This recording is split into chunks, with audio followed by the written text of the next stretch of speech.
तो हेलो बच्चों, कैसे हैं आप सब? आई होप बहुत खुश हैं। मैं प्राची मैम और फिर से आपको इस प्यारे से channel science by Prachi ma'am और स्वागत करती हूँ। तो आज हम आप सभी के लिए लेके आए हैं मोस्ट इंपॉर्टेंट क्लास, जो कि होने वाली है क्लास 12 फिजिक्स संपूर्ण बुक के ऐसे क्वेश्चंस जो आपके बोर्ड परीक्षा में 3 नंबर के पूछे जाते हैं, जिसे आप लघु उत्तरीय प्रश्न भी कहते हैं। तो ऐसे इंपॉर्टेंट क्वेश्चंस हैं कि आपके बोर्ड परीक्षा 2025 में पूछे ही जाएंगे, इसलिए आप कॉपी पेन उठा कर बैठ जाइए, लिख लीजिए सारे क्वेश्चंस को। सोल्यूशन सहित मैं बताऊंगी आपको सारे क्वेश्चंस को नोट करते हुए चलिए, और इन्हीं क्वेश्चंस को आप एकदम अच्छे से तैयार कर लीजिए अपने बोर्ड परीक्षा के लिए, क्योंकि जो क्वेश्चंस आज मैं लेके आई हूँ प्रीवियस ईयर में वो काफी बार पूछे भी हुए हैं। इंपॉर्टेंट क्वेश्चन है, आप देख सकते हैं, वो उठा लीजिए, आंसर उठा लीजिए, कहीं से भी देखिए। जो क्वेश्चन है हायर लेवल के हैं और बहुत ही अच्छे क्वेश्चन हैं।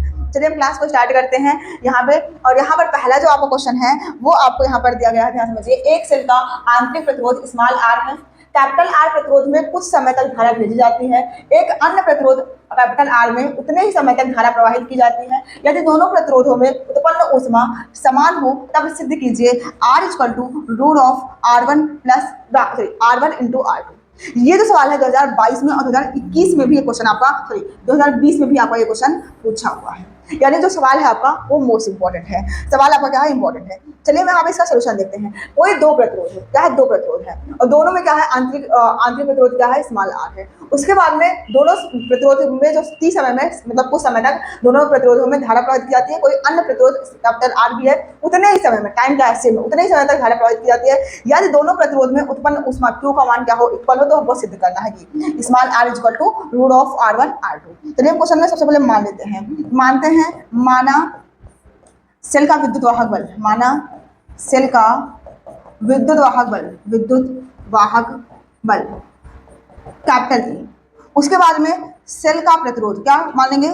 सेल का प्रतिरोध या परिपथ का प्रतिरोध कर लीजिए।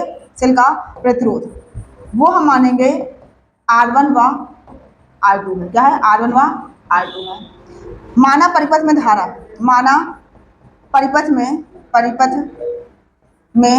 प्रवाहित धारा, परिपथ में प्रवाहित धारा उसको मानेंगे I1 व I2। इतना कुछ हम मानेंगे कि मान रहे हैं कि कोई किसी सेल का विद्युत वाहक बल कैपिटल E है। सेल का जो प्रतिरोध है R1 व R2, क्योंकि इसमें क्वेश्चन में बोला हुआ है दो प्रतिरोध, दो परिपथ है, उसके लिए दोनों के लिए प्रतिरोध क्या होगा? R1 और R2 अलग अलग। परिपथ में प्रवाहित धारा I1 व I2 है। इतना कुछ हम मान लेंगे। अब हम जानते हैं, क्या जानते हैं? हम ये जानते हैं कि I जो होता है, I का सूत्र होता है वो क्या होता है? E अपान small r plus capital R। यहाँ पे I1 कर लीजिए, यहाँ पर ये कर लीजिए, क्योंकि विद्युत वाहक बल क्या है? इक्वल होगा, और आंतरिक प्रतिरोध भी क्या होगा? वहाँ पर इक्वल होगा। और I2 हम मानते हैं, अगर दूसरी धारा के लिए I2 बराबर हो जाएगा E अपान small r plus capital R। और यहाँ पर दोनों के क्वेश्चन नंबर फर्स्ट मान लेते हैं, दोनों को क्या मान लेते हैं? क्वेश्चन नंबर फर्स्ट मान लेते हैं। अब हम ये जानते हैं, क्वेश्चन में क्या बोल रहा है? क्वेश्चन बोला है एक ही समय में, क्या? एक ही समय तक दोनों में धारा प्रवाहित की जाती है, और यदि दोनों का जो उत्पन्न ऊष्मा है वो क्या है? इक्वल है, समान है। यहाँ लिखते हैं टी समय में उत्पन्न ऊष्मा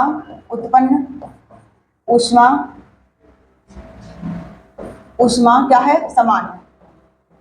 समान है क्वेश्चन के अकॉर्डिंग, ठीक है। टी समय में उत्पन्न ऊष्मा क्या है? समान है। यानी कि हम बोल सकते हैं Q1 जो होगा वो Q2 के बराबर होगा, जो हीट होगा Q1 Q2 के बराबर होगा। और हम Q बराबर सूत्र जानते हैं I स्क्वायर RT होता है। क्या होता है? I square RT। इसमें धारा I1 अलग है, R1 भी अलग है, समान क्या है?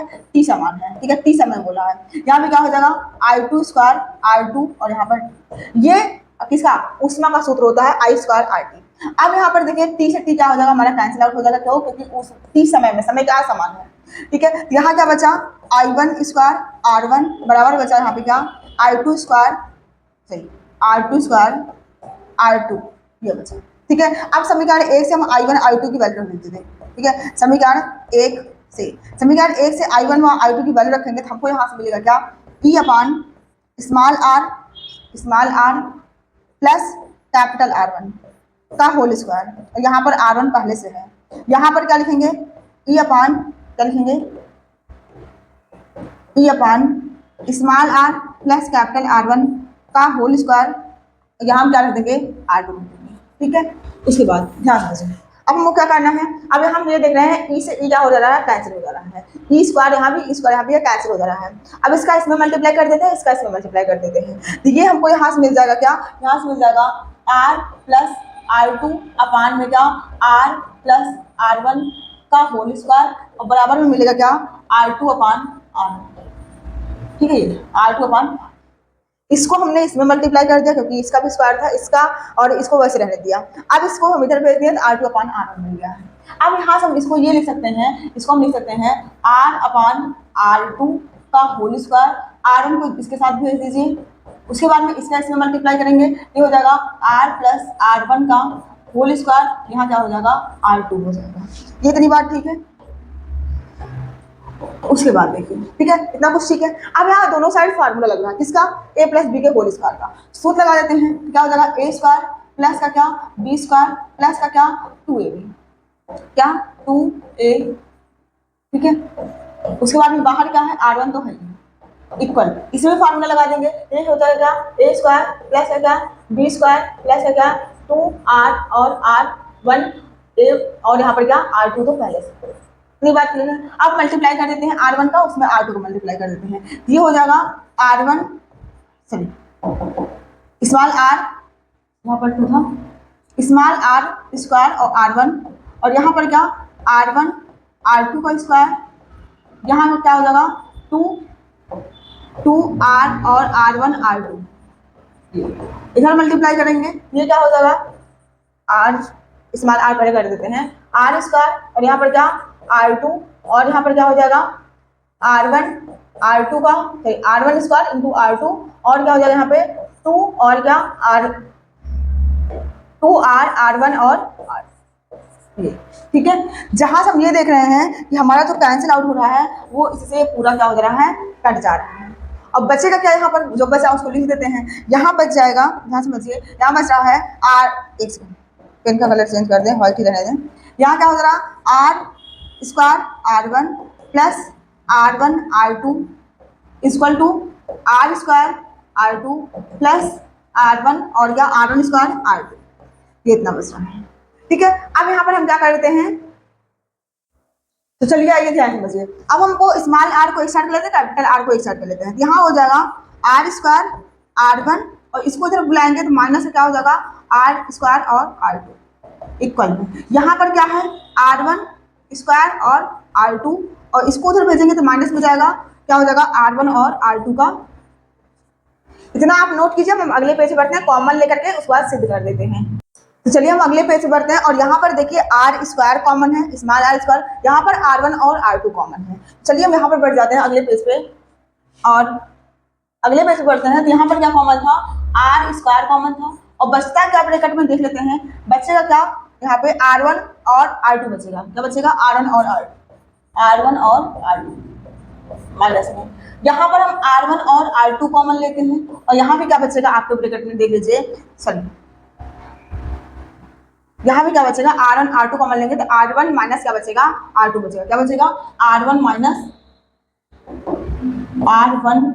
क्या बचेगा R2 बचेगा, ठीक है। यहाँ से ये क्या हो जाएगा कैंसिल आउट हो जाएगा, बचेगा क्या R square equal to R1 और क्या R2 और R स्क्वायर टू बचेगा रूट ऑफ, इसको स्क्वायर टू बचेगा रूट लग जाएगा R1 और R2।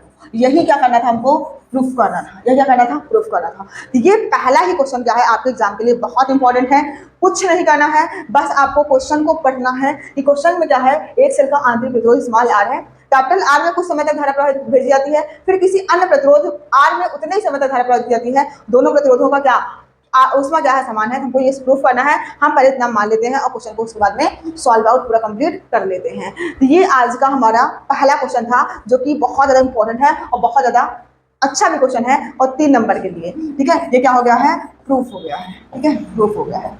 ये आपका आज का पहला क्वेश्चन है, आप नोट कर लें, फिर हम दूसरे क्वेश्चन बढ़ते हैं। तो चलिए हम नेक्स्ट क्वेश्चन बढ़ते हैं। आज का जो अगला क्वेश्चन है वो भी आपका क्वेश्चन बहुत ज्यादा इंपॉर्टेंट है, आपके एग्जाम में पूछा भी हुआ है। क्वेश्चन है किसी सेल के, क्वेश्चन है आपका किसी सेल के वैद्युत वाहक बल तथा इसमें सेल के विभवांतर या फिर आपको टर्मिनल विभवांतर बोलेगा। तो बात देखिए, अगर आपको बोलेगा सेल का विद्युत वाहक बल तथा टर्मिनल विभवांतर में अंतर, या फिर आपको ये क्वेश्चन नहीं देगा, बात एक ही है, चाहे आपको सेल के विभवांतर पूछे या फिर टर्मिनल विभवांतर पूछे। यहाँ क्वेश्चन है किसी सेल का वैद्युत वाहक बल तथा इसके सिरों के विभवांतर या फिर टर्मिनल विभवांतर में अंतर स्पष्ट कीजिए। 2024 में, 17 में, 15 में, 13 में इतनी बार क्वेश्चन ये रिपीटेड है। तो आप यहाँ पर सोल्यूशन अपना प्रश्नोत्तर संख्या वहां पर डालेंगे, लिखेंगे वैद्युत वाहक बल तथा विभवांतर में अंतर निम्नलिखित है या फिर निम्न प्रकार है। अब कौन कौन सा डिफरेंस है वो देखिए। तो आप एक साइड बनाएंगे वैद्युत वाहक बल हेडिंग और एक साइड हेडिंग बनाएंगे क्या, विभवांतर। बीच में आप क्या करेंगे, लाइन ड्रा करेंगे एग्जाम में, और सामने सामने क्या लिखेंगे, डिफरेंस लिखेंगे। तो आइए पढ़ते हैं पहला डिफरेंस क्या है। जो वैद्युत वाहक बल होता है, विद्युत वाहक बल का मान सेल के दोनों सिरों के मध्य विभवांतर की तुलना में अधिक होता है। क्या होता है, जो सेल का विद्युत वाहक बल होता है वो सेल के दोनों सिरों के मध्य विभवांतर की तुलना में क्या होता है, अधिक होता है। जबकि जो विभवांतर होता है वो क्या होता है, बंद परिपथ में जब सेल से धारा प्राप्त की जाती है, जो बंद सर्किट होता है उससे जब आपको सेल से धारा प्राप्त की जाती है, तो सेल के दोनों सिरों के मध्य विभवांतर का मान सेल के विद्युत वाहक बल की तुलना में क्या हो जाता है, कम हो जाता है। तो ये दोनों, यहाँ पर क्या होता है, अधिक हो जाता है, यहाँ पर क्या हो जाता है, कम हो जाता है। तो ये क्या है, दोनों का फर्स्ट पॉइंट है डिफरेंस का। दूसरा पॉइंट क्या है, खुले परिपथ में सेल के सिरों के मध्य विभवांतर का अंतर ही सेल का विद्युत वाहक बल कहलाता है। क्या, खुले सेल में सेल के सिरों के मध्य विभवों का अंतर ही क्या कहलाता है, सेल का विद्युत वाहक बल कहलाता है। विद्युत वाहक बल और यहाँ पर क्या है, विभवांतर की परिभाषा लगभग क्या है, सेम है। तो बंद परिपथ में सेल के सिरों के, यहाँ पर क्या है, यहाँ सेल के सिरों के मध्य विभवांतर है, और यहाँ पे क्या है, बंद परिपथ में सेल के सिरों के मध्य विभवों का अंतर ही सेल का टर्मिनल विभवांतर कहलाता है। दोनों की डिफरेंस परिभाषा क्या हो जाएगी, सेम हो जाएगी। अगला पॉइंट पढ़ते हैं। जो अगला डिफरेंस है वो ये है कि किसी सेल का विद्युत वाहक बल बाह्य परिपथ के प्रतिरोध पर निर्भर नहीं करता है या सेल के प्रकार पर निर्भर करता है, सेल किस टाइप का है। और जबकि जो आपका विभवांतर है वो बंद परिपथ में विभवांतर का मान परिपथ के दो बिंदुओं के मध्य परिपथ के समानुपाती होता है, प्रतिरोध के समानुपाती होता है।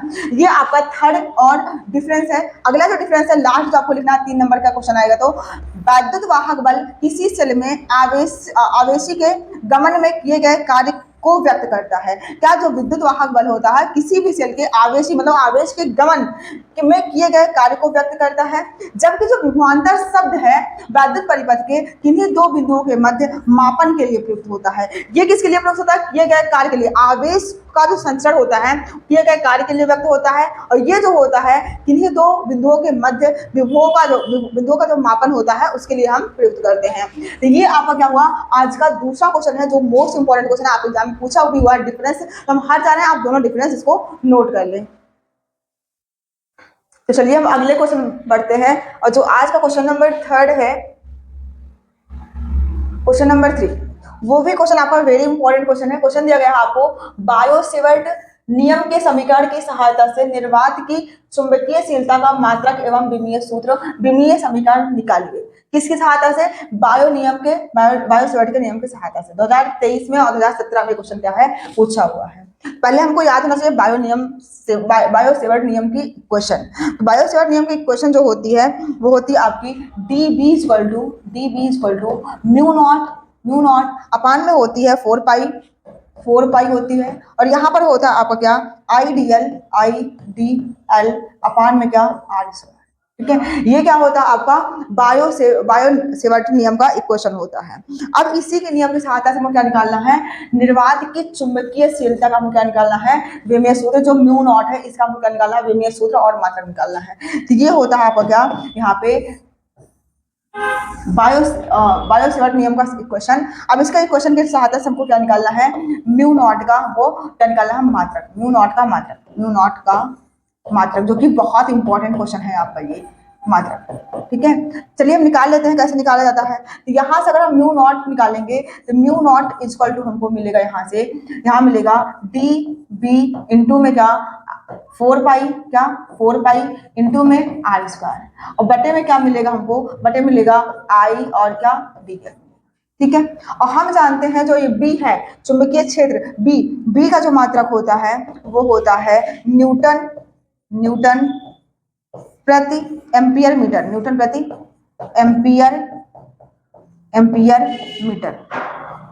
ये क्या होता है, इसका मतलब बी का, चुंबकीय क्षेत्र बी का मात्रक। इसका कोई मात्रक होगा नहीं, इसका मात्रक क्या हो जाएगा, मीटर स्क्वायर। क्या हो जाएगा, मीटर स्क्वायर हो जाएगा। और बटे में क्या है, बटे में आई है, एम्पियर क्या है, एम्पियर, एम्पियर है। चलिए हम हटा के इधर लिख देते हैं, हमारे पास बहुत स्पेस है, यहाँ दिख नहीं रहा क्लियर आपको, यहाँ लिख देते हैं इधर, ध्यान समझिए यहाँ पे म्यू इक्वल टू हो जाएगा यहाँ से आपका, बी का मतलब क्या है आपका, इसका मतलब होता है न्यूटन, न्यूटन प्रति एम्पियर मीटर, प्रति एम्पियर, एम्पियर मीटर होता है। उसके बाद इसका कोई मात्रक होता नहीं, इसका मात्रक क्या हो जाएगा, मीटर स्क्वायर। क्या हो जाएगा, मीटर स्क्वायर। बटे में आई है, आई का मात्रक क्या हो जाएगा, एम्पियर। क्या, एम्पियर, एम्पियर। उसके बाद में क्या है, डीएल, डीएल मतलब क्या, दूरी, इसका भी क्या हो जाएगा, मीटर। यहाँ से इससे मीटर से मीटर स्क्वायर क्या हो जाएगा, कैंसिल हो जाएगा। हमको मिलेगा क्या, म्यू नॉट का जो मात्रक मिलेगा वो मिलेगा न्यूटन, क्या मिलेगा, न्यूटन प्रति एम्पियर स्क्वायर, एम्पियर स्क्वायर। ये हमको क्या मिलेगा, म्यू नॉट का मात्रक हमको यहाँ से मिल जाएगा। और इसी का मात्रक हम इसका और एक मात्रक लिख सकते हैं, जो कि हम क्या लिख सकते हैं, न्यूटन मतलब इसका मात्रक होता है, बल का मात्रक होता है। तो F बराबर हम जानते हैं ma होता है। क्या होता है, F बराबर ma होता है। तो M मतलब क्या, किलोग्राम, M मतलब क्या, किलोग्राम, और A मतलब क्या, त्वरण, और त्वरण मतलब क्या, त्वरण का मतलब क्या होता है, मीटर प्रति सेकंड स्क्वायर। क्या होता है, मीटर प्रति क्या, सेकंड स्क्वायर, ये होता है। बटे में क्या है, एम्पियर स्क्वायर तो है ही, क्या है, एम्पियर स्क्वायर तो है ही, एम्पियर स्क्वायर। ये एक दूसरा इसका और मात्रक हो जाएगा ये। अब हमको क्या निकालना है, इसकी वीमा निकालना है, विमीय सूत्र हमको फाइंड करना है। तो चलिए अब हम इसकी वीमा निकाल लेते हैं। तो वीमा क्या हो जाएगा, किलोग्राम का, m होता है द्रव्यमान, इसका क्या हो जाएगा, मीटर है तो दूरी l हो जाएगी, इसका सेकंड है t2 हो जाएगा, इसका क्या हो जाएगा आपका a2 हो जाएगा। यहाँ से हो जाएगा म्यू नॉट की वीमा, म्यू नॉट की वीमा। तो म्यू नॉट की वीमा जो हो जाएगी वो क्या हो जाएगी, mu naught equal to, kilogram था, किलोग्राम में क्या होता है, द्रव्यमान m, उसके बाद में क्या था, दूरी थी जिसकी होती है l, बटे में क्या था, सेकंड स्क्वायर था, यानी कि t2, और यहाँ पर क्या था, यहाँ पर हम देख लेते हैं क्या था, यहाँ पर था एम्पियर, एम्पियर का स्क्वायर था यानी कि a2। अब इसी को हम लास्ट अपना आंसर लिख लेते हैं। ये हो जाएगा m, उसके बाद में l और t माइनस 2 a-2, ये क्या हो जाएगा, म्यू नॉट की वीमा। तो इतना आप जब करेंगे तो आपको कितना नंबर मिलेगा, 3 नंबर आपको यहाँ पे मिल जाएगा। क्वेश्चन नोट कर लें, इसका सोल्यूशन भी नोट कर लें, फिर हम अगले क्वेश्चन पढ़ें। तो चलिए हम अगले क्वेश्चन पढ़ते हैं। आज का जो अगला इंपॉर्टेंट क्वेश्चन 3 नंबर में पूछा जाएगा वो है, व्यतिकरण से आप क्या समझते हैं, प्रकाश के व्यतिकरण के लिए आवश्यक शर्तें लिखें। 2020 में ही नहीं, ये क्वेश्चन आप आंसर उठा लेंगे, देखेंगे 2024 में भी पूछा हुआ है, 23 में भी पूछा हुआ है, उसके बाद में ये 19 में, 18 में, मतलब ये क्वेश्चन लगातार पूछा हुआ है। बहुत ज्यादा इंपॉर्टेंट क्वेश्चन है। यहाँ एक बार नहीं, कम से कम मतलब यहाँ पर कईयों बार क्वेश्चन आपको जो पूछा हुआ है, आप इसमें आंसर उठाइए, क्वेश्चन उठाइए, वहां पर देखिए ये क्वेश्चन आपके लिए कितना ज्यादा इंपॉर्टेंट है। व्यतिकरण क्या होता है, ध्यान समझिए, पहले आपको समझा देते हैं। मान लेते हैं यहाँ पर कोई पर्दा है, यहाँ पर आप कोई पर्दा लगा लीजिए, यहाँ पर कोई सोर्स ऑफ लाइट है, क्या है, सोर्स ऑफ लाइट है। यहाँ पर जब यहाँ से प्रकाश भेजते हैं हम लोग, यहाँ से प्रकाश भेजते हैं, हम ये देखते हैं जब दीवार पर या फिर पर्दे पर जाकर टकराती है तो जो प्रकाश की तीव्रता होती है, किन्हीं बिंदुओं पर तो हमको बहुत अधिक प्रकाश दिखाई देता है और किन्हीं बिंदुओं पर हमको क्या, बहुत कम प्रकाश दिखाई देता है। तो जिन बिंदुओं पर मतलब किसी बिंदु पर प्रकाश की तीव्रता अधिकतम होती है और किसी बिंदु पर प्रकाश की तीव्रता क्या होती है, न्यूनतम होती है, लेकिन कंडीशन ये होनी चाहिए, जो आप प्रकाश की किरणें भेज रहे हैं, प्रकाश की तरंगें आप भेज रहे हैं, उनकी जो आवृत्ति या फिर आयाम होगा वो इक्वल होना चाहिए। जब हम समान आवृत्ति या समान आयाम के प्रकाश की तरंगों को किसी भी पर्दे पर या फिर किसी भी दीवार पर हम अध्यारोपित करते हैं, डालते हैं, तो हम ये देखते हैं किन्हीं बिंदु पर प्रकाश की तीव्रता अधिकतम होती है या फिर किसी बिंदु पर प्रकाश की तीव्रता न्यूनतम होती है या फिर प्रकाश की तीव्रता शून्य होती है। इस पूरे प्रोसेस को, इस पूरी घटना को हम क्या कहते हैं, प्रकाश का व्यतिकरण कहते हैं। तो यहाँ पर वही लिखा हुआ है, व्यतिकरण कोई दो समान आवृत्ति की, क्या, कोई दो समान आवृत्ति की प्रकाश तरंगें जिनके आयाम समान हो, जब किसी माध्यम में एक साथ संचरित होती है तो माध्यम के विभिन्न बिंदुओं पर प्रकाश की तीव्रता उन तरंगों की अलग अलग तीव्रताओं के योग से भिन्न होती है। मतलब कुछ स्थानों पर तीव्रता न्यूनतम अथवा लगभग शून्य शून्य होती है, जबकि कुछ स्थानों पर प्रकाश की तीव्रता अधिकतम होती है। प्रकाश तरंगों के अध्यारोपण की इस घटना को प्रकाश का व्यतिकरण कहते हैं। क्या कहते हैं? प्रकाश का व्यतिकरण कहते हैं। मतलब जब किसी भी माध्यम पर, जैसे माध्यम है, इसमें हम प्रकाश भेजेंगे, यहाँ से आवृत्ति और इसका आयाम सेम होना चाहिए। यहाँ पर जो भी प्रकाश जाएगी, यहाँ पर समझ लीजिए हथेली हमारा क्या दीवार है, यहाँ पर जो भी प्रकाश की तरंगे यहाँ पर जाएंगी, किरण जाएंगे, तो किसी पॉइंट पर प्रकाश की जो तीव्रता होगी अधिकतम दिखेगी, मतलब लाइट जो होगी बहुत ज्यादा दिखेगी। किसी बिंदु पर लाइट की तीव्रता क्या होगी? कम होगी। तो इस पूरे प्रोसेस को हम क्या कहते हैं? प्रकाश का व्यतिकरण कहते हैं। तो आप इसको नोट कर लें, फिर हम अगले क्वेश्चन, मतलब इसकी आवश्यक शर्तें पर बढ़ जाते हैं। तो चलिए आगे बढ़ते हैं। अब आगे यहाँ पर लिखा हुआ है, ध्यान समझिए। यहाँ पर आप बोलेंगे जिन स्थानों पर तीव्रता न्यूनतम होती है उन स्थानों पर प्राप्त व्यतिकरण को विनाशी व्यतिकरण कहते हैं। जिन स्थानों पर, जैसे भी आपको बताया कि किन स्थानों पर प्रकाश की तीव्रता न्यूनतम प्राप्त होती है, किसी बिंदुओं पर प्रकाश की तीव्रता अधिकतम प्राप्त होती है। तो जिन बिंदुओं पर प्रकाश की तीव्रता क्या न्यूनतम प्राप्त होगी उसे हम विनाशी व्यतिकरण कहते हैं, तथा जिन स्थानों पर प्रकाश की जो तीव्रता होगी अधिकतम होती है उन स्थानों पर प्राप्त व्यतिकरण को हम संपोषी व्यतिकरण कहते हैं। क्या? विनाशी व्यतिकरण और क्या? संपोषी व्यतिकरण। यानी कि जो व्यतिकरण होता है वो दो प्रकार का होता है। जहां पर प्रकाश की तीव्रता न्यूनतम वहां पर विनाशी व्यतिकरण, जहां पर प्रकाश की तीव्रता अधिकतम उसे हम क्या कहते हैं? आपका संपोषी व्यतिकरण कहते हैं। प्रकाश व्यतिकरण के लिए जो निम्नलिखित शर्तें हैं वो आपको यहाँ पर लिखी हुई हैं। पहला पॉइंट आप बनाएंगे, आप हेडिंग यहाँ बनाएंगे आवश्यक शर्तें, व्यतिकरण के लिए आवश्यक शर्तें। यहाँ पर लिखेंगे क्या?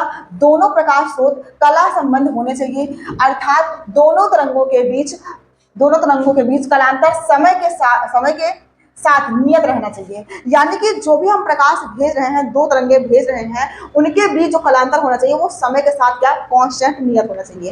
अगली शर्त क्या होनी चाहिए व्यतिकरण की? जब हमको व्यतिकरण प्राप्त होगा वो होनी चाहिए दोनों तरंगों की आवृत्तियां अथवा तरंगदैर्ध्य बराबर होनी चाहिए। क्या? जो हम सोर्स ऑफ लाइट भेज रहे हैं, जो प्रकाश भेज रहे हैं, दो प्रकाश को अगर भेज रहे हैं, दोनों प्रकाश की आवृत्ति और तरंगदैर्ध्य क्या होनी चाहिए? इक्वल होनी चाहिए। अच्छे व्यतिकरण के लिए दोनों तरंगों के आयाम क्या होने चाहिए? बराबर होने चाहिए। अच्छा अगर हमको विजुअल मतलब दिखने वाला व्यतिकरण चाहिए, उसके लिए हमको क्या? दोनों तरंगों का आयाम क्या होना चाहिए? इक्वल होना चाहिए। अगला पॉइंट, प्रकाश स्रोतों के मध्य दूरी बहुत कम होनी चाहिए, जिससे दोनों तरंगाग्र एक ही दिशा में अग्रसित होकर फ्रिंजें अधिक चौड़ी बना सके। क्या होने चाहिए? दोनों स्रोत के मध्य की जो दूरी है, जो अगर हम दो स्रोत भेज रहे हैं, दो प्रकाश तरंगे भेज रहे हैं यहाँ पर, तो दोनों के बीच की दूरी क्या होनी चाहिए? बहुत ही कम होनी चाहिए। दोनों स्रोतों के, दोनों तरंगों के बीच की दूरी क्या होनी चाहिए? बहुत ही कम होनी चाहिए, जिससे कि हमको दोनों तरंगों के जो तरंगाग्र हैं वो अग्रसित होकर आगे बढ़ करके फ्रिंज की चौड़ाई जो है वो चौड़ी बना सके। अगला है अच्छे व्यतिकरण के लिए प्रकाश स्रोत बहुत संकीर्ण होने चाहिए। तो ये आपको क्या लिखना है? यहाँ पर सारा व्यतिकरण की शर्तें लिखनी है और साथ ही साथ आपको बताना है क्या यहाँ पर व्यतिकरण होता क्या है। तो आज के लिए हम लोग इतना ही करते हैं, 4 ही क्वेश्चन, क्योंकि हम आपको बताए थे कि हम आपको आधे घंटे की क्लास ही आपको प्रोवाइड कर सकते हैं। बहुत सारी प्रॉब्लम्स हो रहती हैं अपलोड करने में, और वर्क भी बहुत सारा रहता है, दिन भर ऑफलाइन कोचिंग पढ़ाना, फिर ऑनलाइन कोचिंग पढ़ाना, फिर बहुत सारे वर्क रहते हैं अपलोड करना वीडियो। तो आधे घंटे की क्लास में इसके अगले पार्ट में हम और भी बेहतरीन क्वेश्चन लेकर के आएंगे। अब आप लघु उत्तरीय क्वेश्चन की भी तैयारी कीजिए। अगर आप आधे लघु उत्तरीय क्वेश्चन की तैयारी नहीं की है तो आप उसको भी आगे तैयार कर लें, उसके बाद इसको तैयार करें, उसके बाद हम आपको न्यूमेरिकल कम से कम 100 से 200 न्यूमेरिकल आपको हम सॉल्व कराएंगे इसी चैनल पे। आप चैनल को बने रहें, चैनल को सपोर्ट करें, सब्सक्राइब करें और लाइक भी करें।